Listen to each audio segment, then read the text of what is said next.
ಗುರು ಅಪ್ಪಿ ತಪ್ಪಿ ಯಾರಿಗಾದ್ರೂ ಫೋನ್ ಕೊಟ್ಟರೆ ಸಾಕು, ಫೋನ್ನಲ್ಲಿರೋ ಫೋಟೋಸ್, ವಿಡಿಯೋಸ್, ವಾಟ್ಸಪ್, ಇನ್ಸ್ಟಾಗ್ರಾಮ್ ಎಲ್ಲಾನು ಕೂಡ ಚೆಕ್ ಮಾಡ್ತಾರೆ. ಸೊ ನೆಕ್ಸ್ಟ್ ಟೈಮ್ ಯಾರಿಗಾದ್ರೂ ಫೋನ್ ಕೊಡುವಾಗ ಈ ಒಂದು ಸೆಟ್ಟಿಂಗ್ನ ಮಾಡ್ಕೊಡಿ. ಇದರಿಂದ ನಿಮ್ಮ ಫೋನ್ನಲ್ಲಿರೋ ಫೋಟೋಸ್, ವಿಡಿಯೋಸ್, ವಾಟ್ಸಪ್, ಇನ್ಸ್ಟಾಗ್ರಾಮ್ ಯಾವ್ದು ಕೂಡ ಚೆಕ್ ಮಾಡೋಕ್ಕಾಗೋದಿಲ್ಲ. ಎಲ್ಲ ಕಂಪ್ಲೀಟ್ಲಿ ಹೈಡ್ ಆಗಿರುತ್ತೆ. ಸೆಟ್ಟಿಂಗ್ಸ್ ಯಾವುದು ಅಂತ ಹೇಳ್ತೀನಿ. ಅದಕ್ಕಿಂತ ಮುಂಚೆ ಪೇಜ್ನ ಫಾಲೋ ಮಾಡಿಲ್ಲ ಅಂದರೆ ಈಗಲೇ ಪೇಜ್ನ ಫಾಲೋ ಮಾಡ್ಕೊಳ್ಳಿ. ಫಸ್ಟ್ ನಿಮ್ಮ ಫೋನಲ್ಲಿ ಸೆಟ್ಟಿಂಗ್ಸ್ ಓಪನ್ ಮಾಡಿ, ಸರ್ಚ್ ಬಾರ್ನಲ್ಲಿ ಯೂಸರ್ಸ್ ಅಂತ ಸರ್ಚ್ ಮಾಡಿ. ಇದ್ರ ಮೇಲೆ ಕ್ಲಿಕ್ ಮಾಡ್ಕೊಂಡ್ರೆ ನಿಮಗೆ ಈ ರೀತಿ ಓಪನ್ ಆಗುತ್ತೆ. ಇಲ್ಲಿ ಮಲ್ಟಿಪಲ್ ಯೂಸರ್ಸ್ ಅಂತ ಇರುತ್ತೆ, ಅದನ್ನು ಆನ್ ಮಾಡಿಕೊಂಡು ಕೆಳಗಡೆ ಆಡ್ ಯೂಸರ್ ಅಂತ ಇರುತ್ತೆ, ಅದ್ರ ಮೇಲೆ ಕ್ಲಿಕ್ ಮಾಡಿಕೊಂಡು ನೆಕ್ಸ್ಟ್ ಮೇಲೆ ಕ್ಲಿಕ್ ಮಾಡಿ. ಇಲ್ಲಿ ನಿಮಗೆ ಒಂದು ಯೂಸರ್ ನೇಮ್ ಸೆಟ್ ಮಾಡೋದಕ್ಕೆ ಕೇಳುತ್ತೆ. ನಿಮಗೆ ಬೇಕಾಗಿರೋ ನೇಮ್ನ ಸೆಟ್ ಮಾಡಿಕೊಂಡು ಡನ್ ಮೇಲೆ ಕ್ಲಿಕ್ ಮಾಡಿ. ಇಲ್ಲಿ ಸ್ವಿಚ್ ಟು ನ್ಯೂ ಯೂಸರ್ ಅಂತ ಇರುತ್ತೆ, ಅದನ್ನು ಕ್ಲಿಕ್ ಮಾಡಿಕೊಂಡು ಒಂದು ಪಾಸ್ವರ್ಡ್ ಅಥವಾ ಫಿಂಗರ್ ಪ್ರಿಂಟ್ನ ಕೇಳುತ್ತೆ. ನಿಮ್ಮ ಪಾಸ್ವರ್ಡ್ ಅಥವಾ ಫಿಂಗರ್ ಪ್ರಿಂಟ್ನ ಕೊಟ್ಟರೆ ಮುಗೀತು, ನಿಮ್ಮ ಫೋನಲ್ಲಿ ಒಂದು ಹೊಸ ಫೋನ್ ಓಪನ್ ಆಗುತ್ತೆ.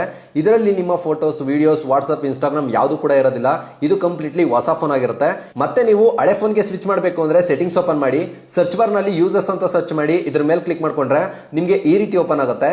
ಇಲ್ಲಿ ಓನರ್ ನ ಮೇಲೆ ಕ್ಲಿಕ್ ಮಾಡಿ, ಸ್ವಿಚ್ ಟು ಓನರ್ ನ ಮೇಲೆ ಕ್ಲಿಕ್ ಮಾಡ್ಕೊಂಡು